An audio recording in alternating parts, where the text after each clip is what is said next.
പൊന്നാര മക്കളെ ബീഫ് എന്ന് പറഞ്ഞാൽ ചട്ടിയിൽ ഇങ്ങനെ തിളച്ചിങ്ങനെ മറിയണ സൈസ് ബീഫ് കേട്ടോ. അടുപ്പത്ത് വെച്ച് വേവിച്ചാണ് കേട്ടോ, ചെറിയ തീയിലിങ്ങനെ. അപ്പോഴേ ബീഫ് നന്നാവുള്ളൂ.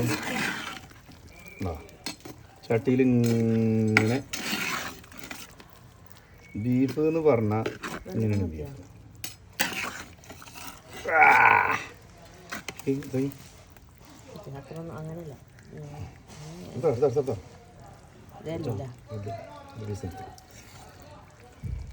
ബീഫ്